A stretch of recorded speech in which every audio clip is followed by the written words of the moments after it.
ఆయన కుమారుడయుండియు తాను పొందిన శ్రమల వలన విధేయతను నేర్చుకొనెను.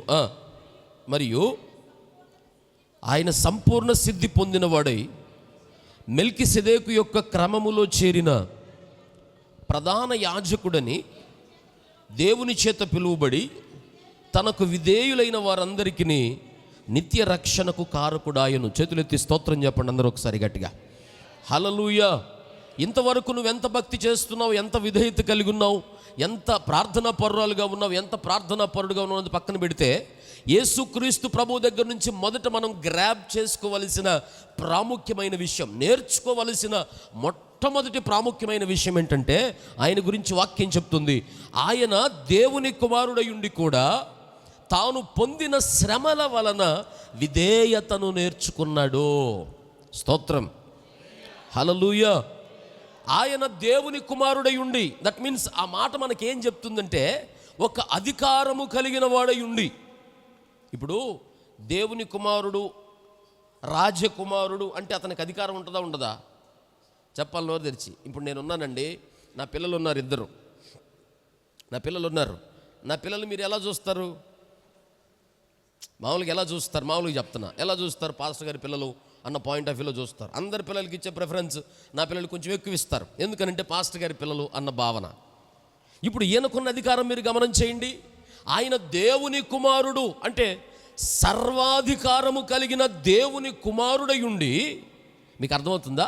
ఆ అధికారమును సంపూర్ణముగా కలిగి ఉండి ఆయన శ్రమ పొందడానికి ఇష్టపడి ఆ పొందిన శ్రమల వలన విధేయతను నేర్చుకుంటూ ముందుకు సాగుతున్నాడు. స్తోత్రం కలుగునుగాక. గట్టిగా హల్లెలూయా, గట్టిగా హల్లెలూయా. ఈ రోజున చాలామంది గద్దింపునకు లోబడరు, చాలామంది ఖండించే విషయాలకి ఇష్టపడరు, గద్దింపు విషయాలకి ఇష్టపడరు. ఎందుకు అంటే వాళ్ళ మనసులు నొచ్చుకుంటాయి, హృదయాలు బాధపడతాయి.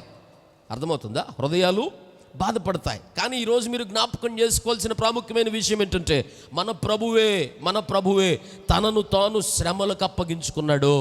ఇంట్లో గోల్డెన్ స్పూన్తో పెరిగిన వాడు ప్రయోజకుడు అవ్వచ్చు, అవ్వకపోవచ్చు. రాజరికపు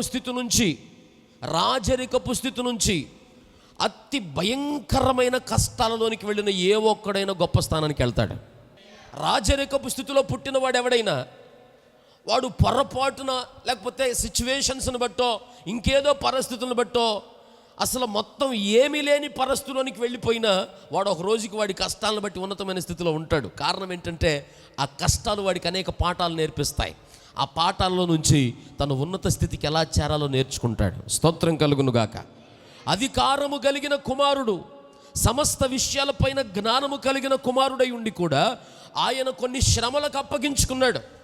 ఈరోజు నేను మీకు చెప్తున్నాను కదా, సంఘములోనైనా కుటుంబంలోనైనా వ్యక్తిగతముగానైనా సమస్యలు ఉన్నప్పుడు, శోధనలు ఉన్నప్పుడు మీరుగా నేర్చుకోవాల్సిన విషయం ఏంటంటే, ఆ శోధనలను బట్టి, ఆ శ్రమలను బట్టి, ఆ ఇబ్బందులను బట్టి దేవునికి ఇంకెంత విధేయులుగా మార్చబడగలరో నేర్చుకోండి.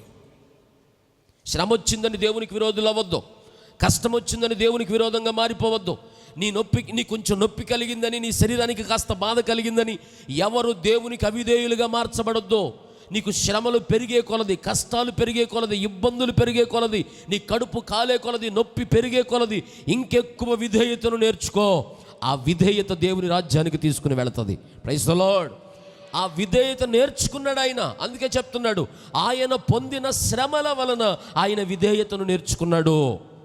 ఇంకో మాట చెప్పనా, ఆ విధేయత ఎంతవరకు కొనసాగింది అనంటే, ఎంతమంది ఆయన మీద ఆధారపడి ఆయనను మాదిరిగా తీసుకున్నారో వారందరూ కూడా ఆయనకు విధేయులేటట్టు చేశాడు ఆయన. చదవన్న మాట ఉంటుంది, ప్రధాన యాజకుడని దేవుని చేత పిలువబడి. అర్థమవుతుందా? ఆయన విధేయత నేర్చుకున్న కారణాన్ని బట్టి ఎలా మార్చబడ్డాడు? ప్రధాన యాజకుడని దేవుని చేత పిలువబడి తనకు విధేయులైన వారికి అందరికీ నిత్య రక్షణకు కారకునిగా మార్చబడ్డాడు. దేవునికి విధేయులైన వారు, విధేయత నేర్చుకున్న వాళ్ళు అనేక మంది రక్షణకు కారకులైన బిడ్డలుగా మార్చబడతారు.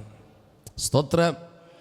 నువ్వు ఒక్కడివి దేవునికి విధేయునిగా ఉంటే చాలు, నీ కుటుంబ రక్షణకు నువ్వు కారణంగా మార్చబడతావు. అర్థమైందన్నమాట. ఈ కుటుంబాలలో ఒక్కరు విధేయత కలిగి ఉండగలిగితే చాలు. శ్రమలలో, శోధనల్లో విడి రోజులు ఎవడైనా ఉంటాడు విధేయత కలిగి. దేవుడి దగ్గరికి వచ్చి ప్రభువా నువ్వు గొప్పవాడివి, స్తోత్రం, ఆమేన్, హల్లెలూయా ఎవడని చెప్తాడు? శోధనలలో విధేయత నేర్చుకునేవాడు. ఈ పాయింట్ గుర్తుపెట్టుకోండి. శోధనలలో దేవుని మీద తిరగబడకుండా ఉండేవాడు. కష్టాలలో దేవునికి అవమానకరంగా ప్రవర్తించకుండా ఉండేవాడు.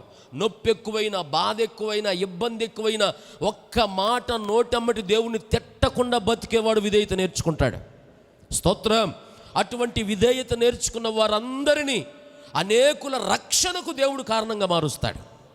స్తోత్రం. అనేక ఆత్మలను ప్రభు కొరకు సంపాదించగలిగిన కృప దేవుడు ఇస్తాడు. ఇది గుర్తుపెట్టుకోవాలి అందరూ. ఆయన దగ్గర నుంచి మొదట మనం నేర్చుకోవాల్సిన ప్రాముఖ్యమైన విషయం ఏంటి? నేను ముందుకు వెళ్ళిపోతున్నా, సమయం లేదు కాబట్టి. ఆయన దగ్గర నుంచి నేర్చుకోవాల్సిన ప్రాముఖ్యమైన విషయం ఏంటి?